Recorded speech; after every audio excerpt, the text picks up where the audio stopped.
Hi, I'm Dennis. I'm an alcoholic. Hi, Dennis. Thank you. I need to hear that. When I hear that,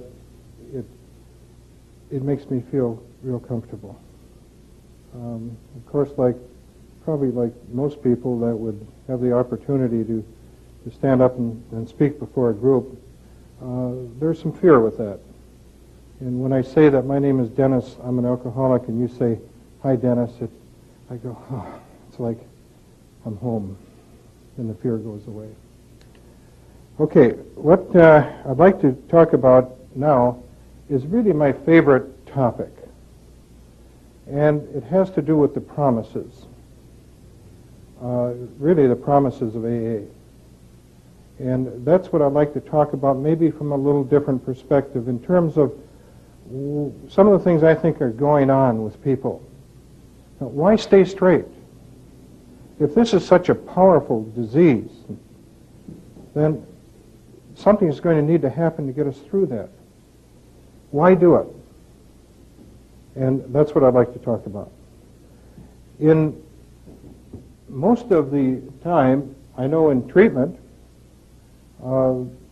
is devoted to, can we identify what this is like going from point A to point B? Does this fit? Does it fit for us? Again, does the shoe fit? Then if it fits, hopefully, we can wear the shoe and it becomes comfortable.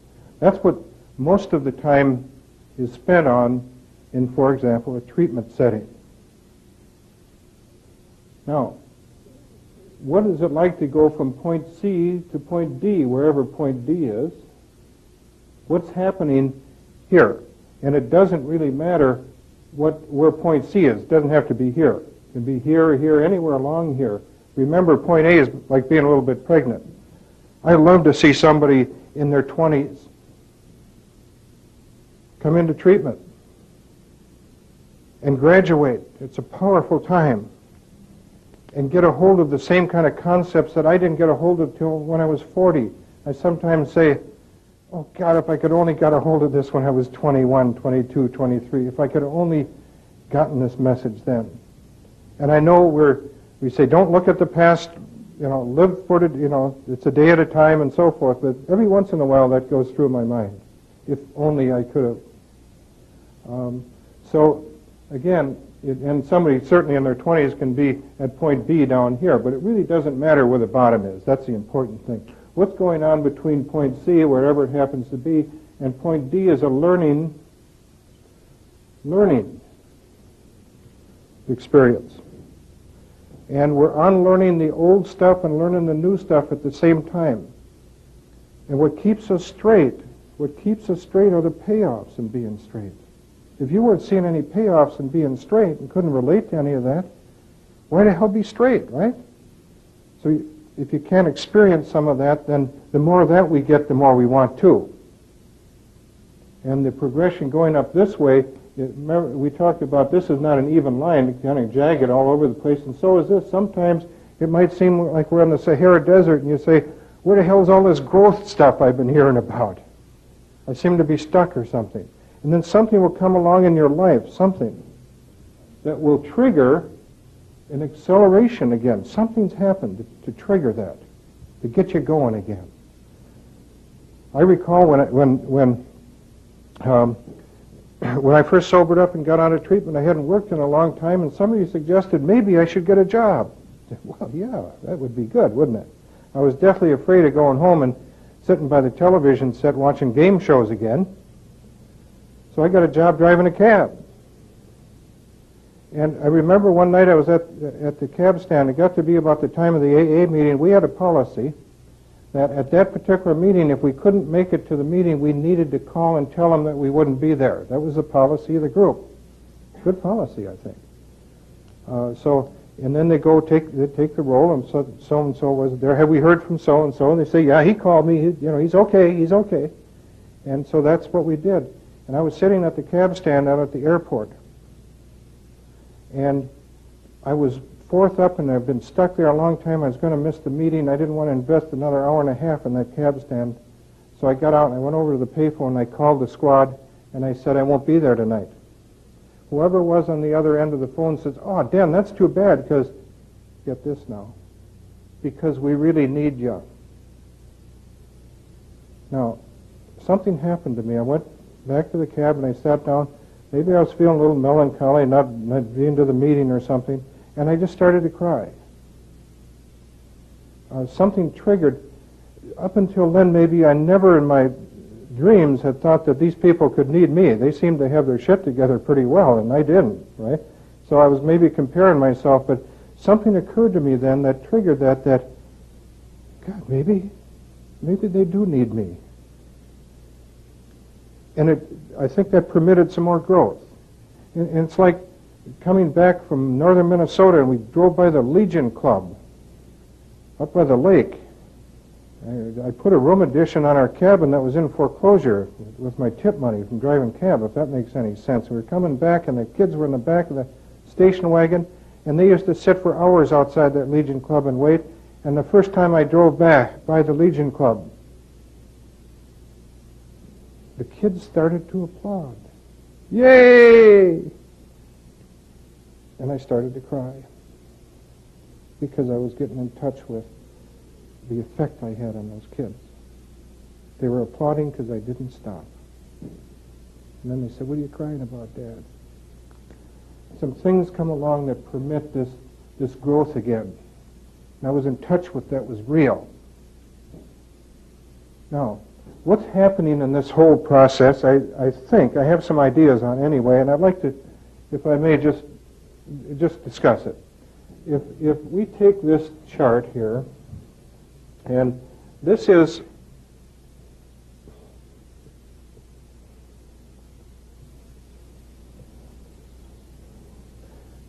a description of needs.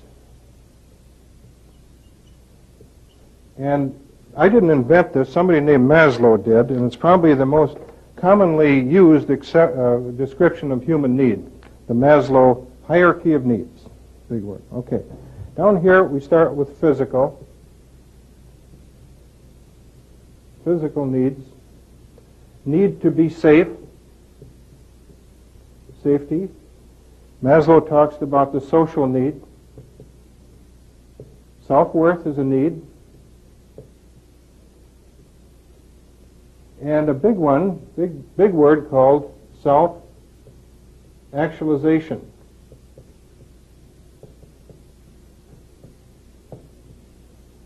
And this is again, a real commonly accepted description of what we all need. We're all different in this room. We're different in terms of our backgrounds, our experiences, our abilities, what we want. This doesn't have much to do with what we want. It's what we need. We're different people. When we can see the sameness in each other is when we can start to grow. But in this context, we're different except for what we need. We're all the same. We need the same things. It's what we share. When I'm using, I'm least likely to realize my needs kind of in this order. One of the first things that gets affected is my dignity. As the walls come in and I function in a real area, narrow area, my dignity gets affected. Now, if you talk to me about that, I'm going to reject you. I won't cop to it, but it's there. It's deep in my gut, and it's there. And all the times I've been telling you I'm sorry, and I won't do that again, has affected that dignity, and my self-worth is affected early on, and it increases because it doesn't stop there. And it keeps happening over and over again, and nothing changes.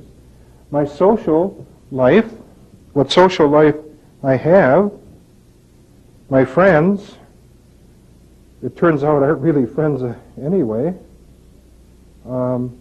They're drinking buddies, using buddies for me. And that's my social event. Bev used to say, how come nobody comes over to see us anymore? And I'd say, oh, bullshit, we got a lot of friends. I had some drinking buddies. Nobody wanted to hang out with us. So this is my social life, people I'm using with. Fear.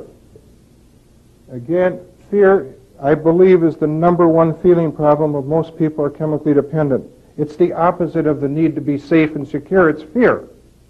Just the opposite. here's where I live. I live in fear. I live in fear that you won't like me, that I won't be accepted.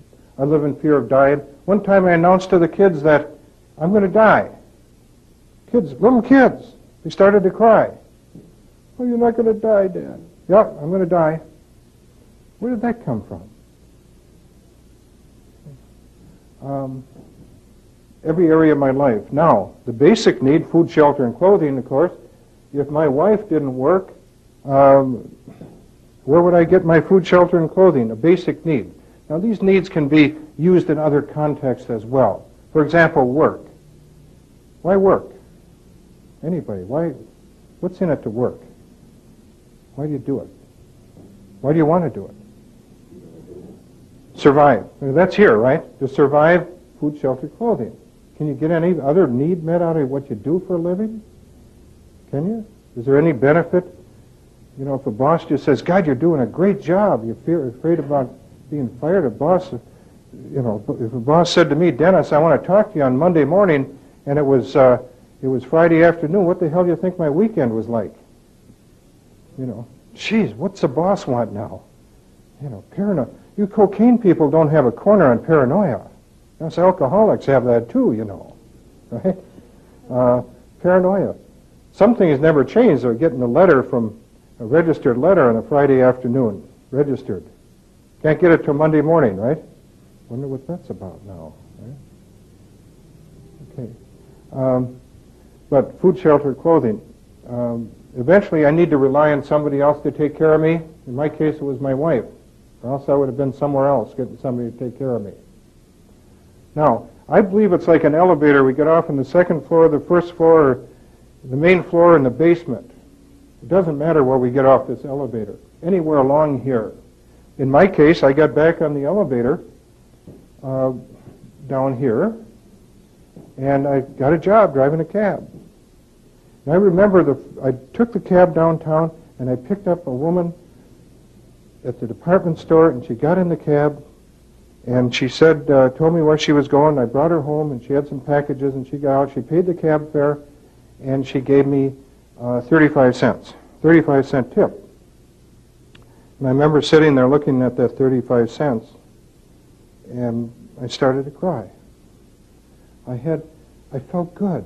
I wasn't crying because I suppose if she would have looked out, she'd say, I didn't tip that guy enough or something, right? But I felt good about making some money. And when this starts to come back, my wife had left the curfew off me. I could stay out past 6:30 at night. Isn't that neat? And I started to feel more secure in my relationships, in every other area of my life, but this started to come back first. And I felt more secure. But I was doing something, I was contributing. And then that had an effect on the self-worth, right? So everything got affected. Now, as the fear starts to go away, to diminish a little bit, the security starts to come in. I start to feel secure. And why is that happening? It's happening because I'm sober and I'm working my program. Not just sober and working my program, which is going to some meetings and doing what I needed to do. I got my 3-month medallion, and Bev said, oh, God, I'm so proud of you. I'm so proud of you. 3 months.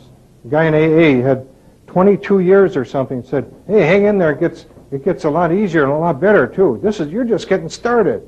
3 months, shit. He said, but keep coming. You know, I didn't know what he meant by that. I said, well, thanks. You know, I will. I'll keep coming. Social.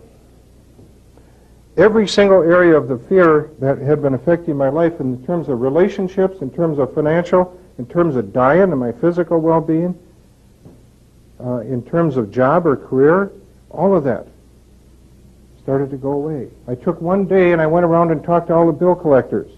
There was a lot of them. It took me a whole day. And I went around and talked to these bill collectors and told them that we had our furniture financed at 3 different finance companies and all that. I went to everybody and I said, hey, I just got out of treatment. Yeah, what do I expect them to say? Hey, good for you, we're really happy. I say, when are you going to pay your money you owe us? Well, The reason I came is to tell you I'm making the effort. I'm just responsible for the effort, I'm saying to myself, and not the outcome. So I need to make this effort today. When that day was done, I felt so good. We could answer our phone again now without, well, I take that back. The phone had been disconnected for a while, too, and the only one I couldn't reason with is the phone company. I'd still resent the phone company to this day. Right? But the damn phone company, right? But anyway, we came out of that. We started to feel more secure financially. What a great feeling. I knew there was a difference. I could feel it. And then I went to my AA meeting to know that I was feeling, what I was feeling was real, because other people are telling me they were feeling the same thing. So I knew it wasn't bullshit, it was real. Social. We all need, another word for this, I could use the AA fellowship in my case. I needed AA, and this whole thing too has to do with intimacy. And intimacy need. I need to be physically close and emotionally open with other people. I started going to AA, and did I learn some lessons? I went in there and I was intimidated by it. All these guys sitting around. I went to an all-men's group, and these guys sitting around, and I see them hugging each other and stuff, and laughing.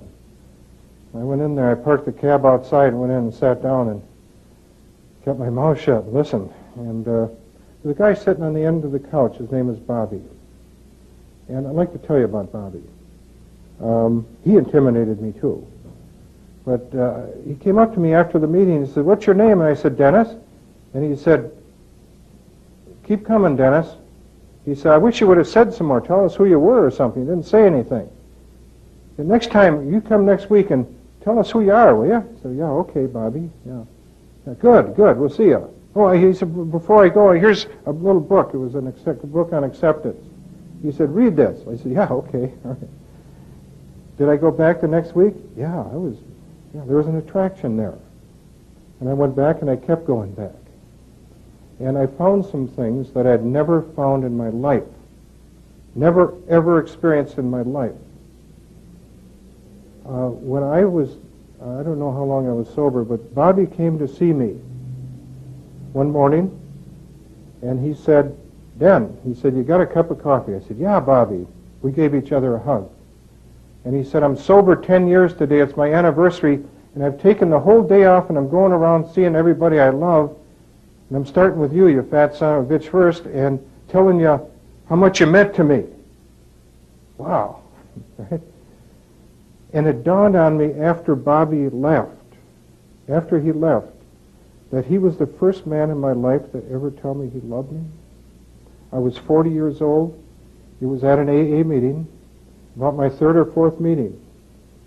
And by then I was talking more, and they invited me to go out for ribs with him at Rudolph's. And I did that and so forth. And he said, "God damn, I got to tell you something." I said, "What, Bobby?" He said, "Man," he said, "I got to tell you." I asked him to be my sponsor. And he said, "I got to tell you, I really love you." Do you think I could say, "I love you too, Bobby"? No, I couldn't say that. I hadn't learned that yet, and I hadn't unlearned the old stuff. I couldn't say, "Yeah, Bobby, I love you too, man." I couldn't do that. A week later, he comes up, and I knew somebody's going to hug me sooner or later, right? Somebody's going to lay their hands on me and hug me. And he came up and he said, "Oh, Dan, how you doing?" "Good." And he kept getting closer to me, and I kept going like this, right? And he caught up with me, and he said, "Come here, you son of a bitch." And he put his arms around me, and he said, "God, I love you, man." "Oh, I love you." I thought, jeez, if I would, this guy is one of the most macho guys I knew. He owned a string of 5 garbage trucks, And it would be like hugging that podium over there. Because I stood there with my hands, I never forget the feeling. I stood there with my hands at my side, I'm going, "Oof, yeah," Ooh. Yeah. But I had to learn that also. I hadn't learned that yet, that was okay. The people in AA had a way of telling me they loved me before I loved myself. There's some promises, and that there's some promises in AA. And if somebody here can volunteer to read the promises, I think they're very appropriate in terms of what I'm talking about here. This is the AA Big Book, and starting on page 83 are some promises, and I think it really relates to what we're talking about here. Thank you. If we are painstaking about this phase of our development, we will be amazed before we are halfway through. We're going to know a new freedom and a new happiness. We will not regret the past, nor wish to shut the door on it. We will comprehend the word serenity, and we will know peace. No matter how far down the scale we've gone, we will see how our experience can benefit others. That feeling of uselessness and self-pity will disappear. We will lose interest in selfish things and gain interest in our fellows. Self-seeking will slip away. Our whole attitude and outlook upon life will change. Fear of people and the economic insecurity will leave us. We will intuitively know how to handle situations which used to baffle us. We will suddenly realize that God is doing for us what we could not do for ourselves. Are these extravagant promises? We think not. They are being fulfilled among us, sometimes quickly, sometimes slowly. They will always materialize if we work for them. Thank you. That word always materialize for us if we only work for them. I remember the first time I heard that and I doubted that. I said, well, nothing's always, right? That's quite a statement. Think about those promises, I think maybe in the context of what we're talking about here. Those were written many years ago, and they're as true today as they were when they were written. I got a call this morning from my son John. John is recovering, has 4 years of sobriety. Called up, said, Dad, hi John, how you doing? I hadn't heard from you for a while. How's it going? He said, just great, Dad. I called to tell you that we just got a telephone. I said, all right, got a telephone. Yeah. I said, that's wonderful. And he's been sober 4 years. Got a telephone. And I said, that's great, John. He said, everything is great. Everything is wonderful. Now I got a telephone. I'm working full time. He's got this job driving over-the-road truck. And I said, you know, John, I couldn't be more proud of you if you're President of the United States, what you're doing for your family and yourself. God, I'm proud of you. And I remembered when I talked to John that it was 5 years. I applied for a loan to buy a car, a new car. And they said, your financing was approved. I said, really? God, really? It was approved. And sometimes we have expectations that things are going to change right away. Sometimes more slowly, sometimes more quickly. My son John calls me on his dry date in January every year, just gets back from his AA meeting. When he was sober 1 year, he called up and said, Dad, I just got my 1 year medallion. I said, oh, God, I'm proud of you. And he said, Dad, I wouldn't have got this if it weren't for you. And I said, no, John, you're the one that did it. I didn't do it. You're the one that did it. No, you're not listening to me, Dad. He said, you're an inspiration in my life, and I need to tell you that. It's good hearing from him today. This is where it's at. Treatment is only a foothold. I need to get around some people like me. I need to get around some people that can put their arms around me and hug me. And it's neat. Now, when all this is happening, the people are telling me they love me before I love myself, my dignity comes back.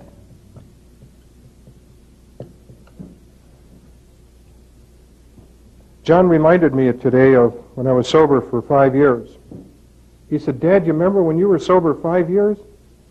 He said, I'm going to have 5 years, and you remember when you were so? I said, you bet I do. He said, Ma, I had that big party for you, and all those people came. There was 150 people came to our house, and these are all people that we'd met in the last 5 years in the program.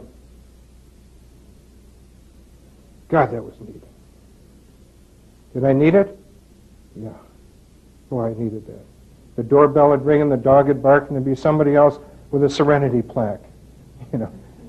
We're happy for you. It's your 5 years. Here's a Serenity Prayer plaque. I had a whole stack of Serenity Prayer plaques. And then I gave them away as gifts. You know, I didn't know what to do with all of them.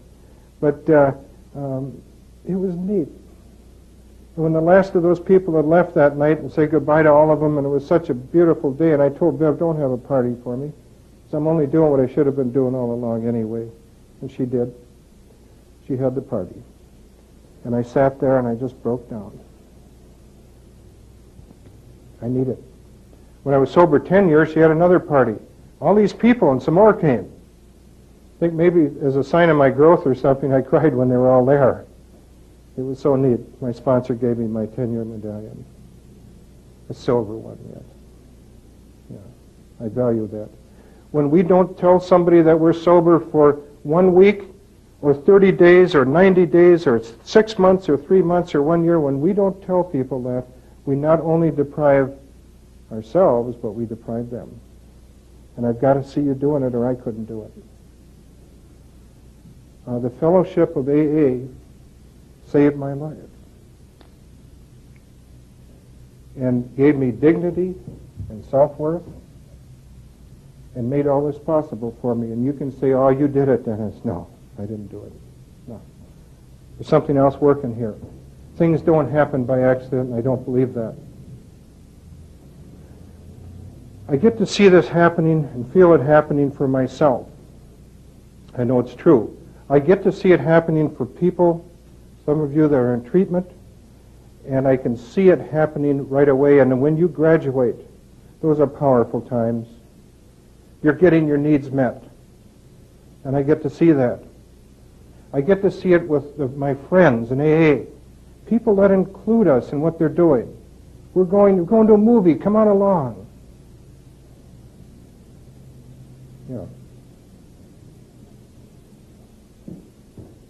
Some friend said, we're going to Hawaii on our anniversary. Come on along. Neat stuff. And I get to see that with people that I'm recovering with.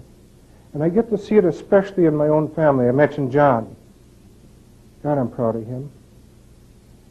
And my brother Ernie. He was driving around in a pickup truck with a bumper sticker that said even hockey pucks go faster than 55 miles an hour, passing people on the shoulder. I thought, ain't no way in hell Ernie's ever going to get sober. This is an impossible case, right? What am I doing, playing God or something? Read page 60 of the big book.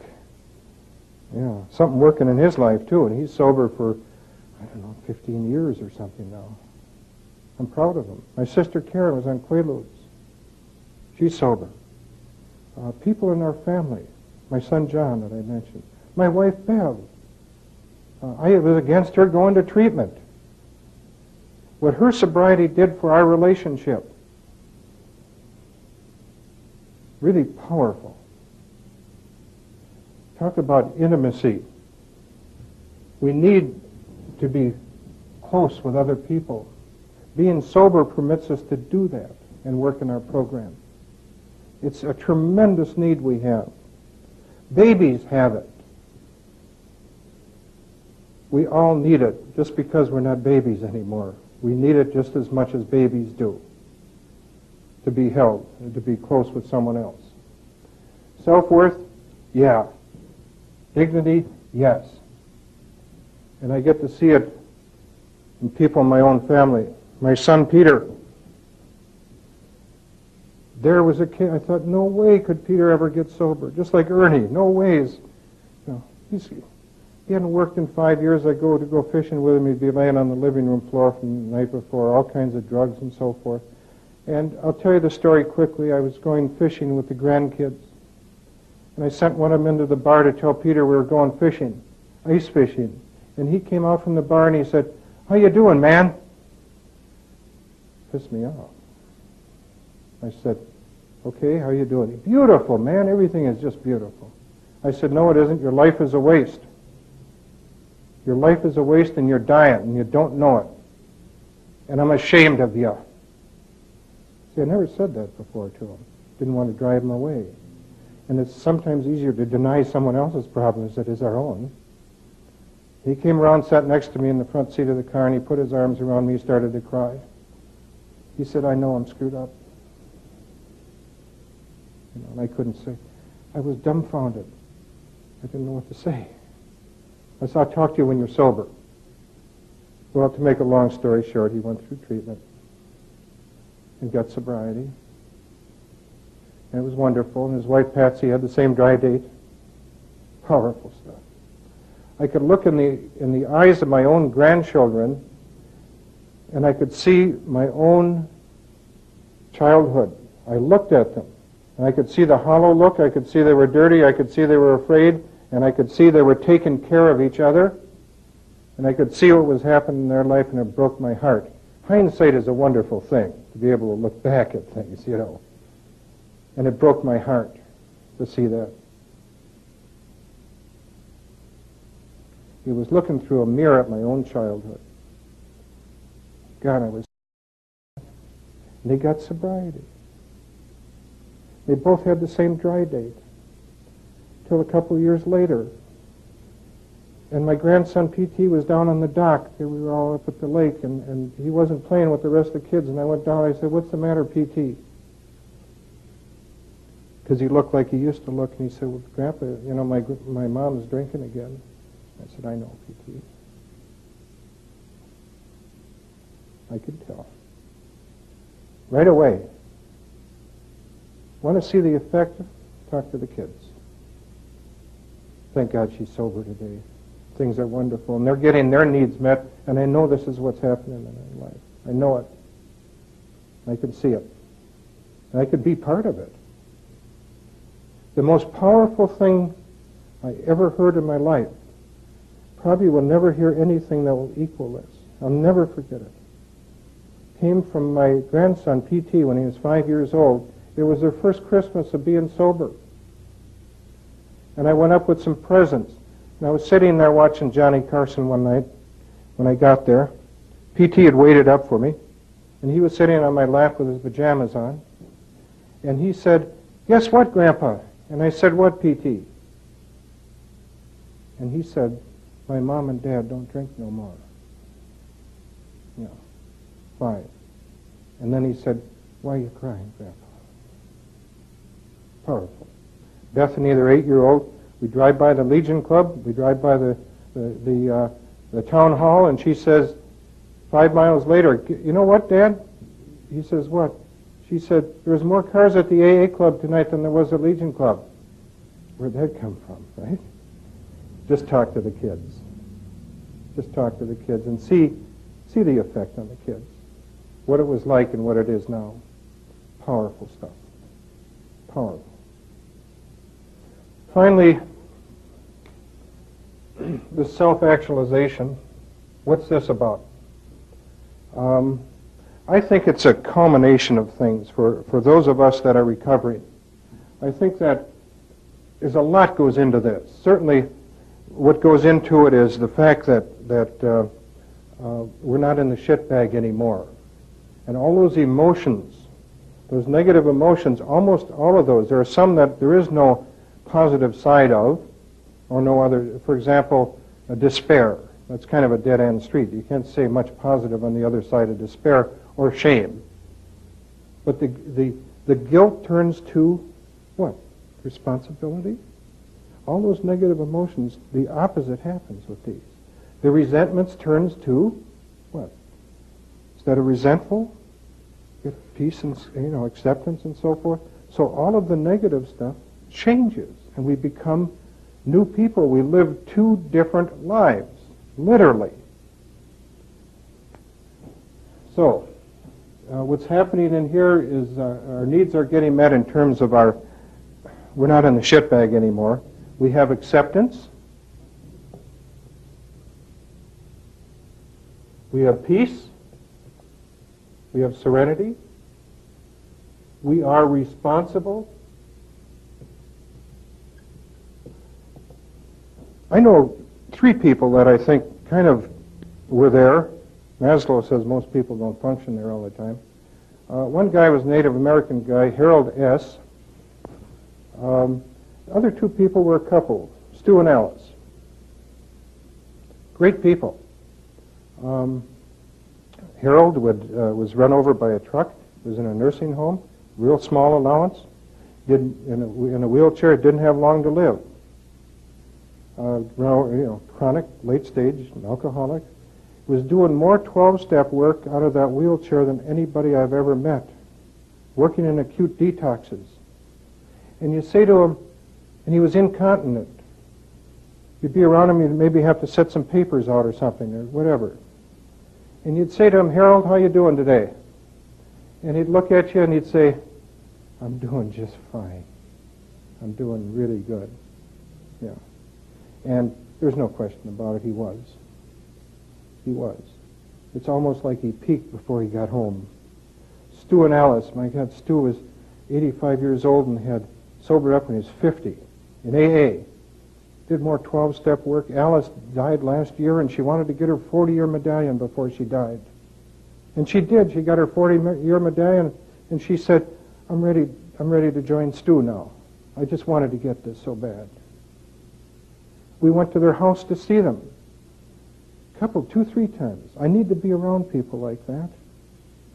Here they're living in an old trailer house and the wind blowing through it and terrible conditions. And out outside at the road there was a lane going in. They had a coffee cup painted, Stu and Alice, welcome. And in the bottom there they had the AA logo. Just to go and hang out with those people was a natural high for me. I need to see people like that. I need to hang out with people like that and be around people like that. And what they were doing, all those people were doing, you know what they were doing? They were involved. They were 12-steppers, period. Maybe not formal 12 steps or whatever that is, but they were involved with other people. They didn't miss their meetings. You say, well, these people must have had it made or something. You don't need meetings anymore. No. They needed meetings, and they were there. And they were there for other people. And they reached out and they helped, and that's certainly part of this.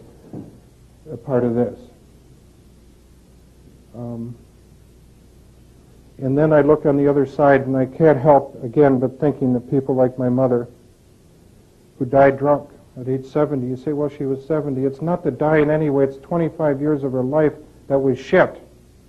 That was shit. It's sad. And I believe, as Father Martin says, he says, no alcoholic dies that dies in vain. I believe that. Just the fact I can tell you about that. It's not the dying anyway. And somehow I can get through the death of my grandson last year, and that it was an alcohol-related death, and accept that and move on, and maybe learn something from that. Maybe. And I believe I have. And get on with it. And there's one need missing in all of these needs, I think, that Maslow talks about, and it's the spiritual need.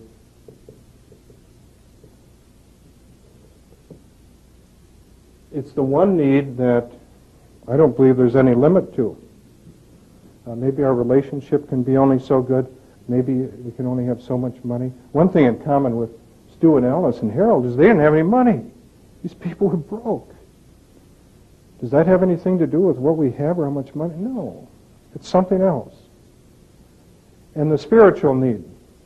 We all have, I believe, a spiritual need. It's got to make a difference that we've been through here, we passed through. I don't mean through this place or anything. I mean through life. It's got to make a difference. It's a need that we have, that we didn't count as a minus. We're either going forward or going backward, that we counted for something. It doesn't matter. I see these signs along the road of people go and pick up cans and stuff alongside the road, you know, these blue signs. These people make a difference. It doesn't matter. We're doing something. And in the spiritual need, it seems to me that people that I know that have been around AA any length of time, I don't know of anybody that's been working their program and around any length of time that does not have a different spiritual awareness than they had before. I've never seen it. Some people don't talk about it much, some do. But it's there. It's there that they have grown spiritually. We talk about the higher power concept, and that's fine. Whether your higher power is God, you will have a different connection with God, and you will know that God is love. If your connection, higher power, is Jesus Christ, you will see yourself become more Christ-like and be an instrument. If your higher power is the Great Spirit, you will have a different connection with the Great Spirit. If your higher power is your group and AA and your sponsor, that will also be a spiritual experience for you. And that's the natural high. If your higher power is all of these things, you will experience a new spiritual awareness that you have never experienced before. The promises, and that's what it means. I don't know of anyone that's been around any length of time in AA that I've never seen anybody that this is not true for. Again, there's no way you can read about it and know it, or hear somebody like me talk about it and know it. The only way that you can do that is to live it. And the only way you can do that, if you're chemically dependent, is to get straight and start working your program. And you will know that your sobriety is not by accident, that there's a meaning and purpose for it. You will know that. There's no question about that. Thanks very much.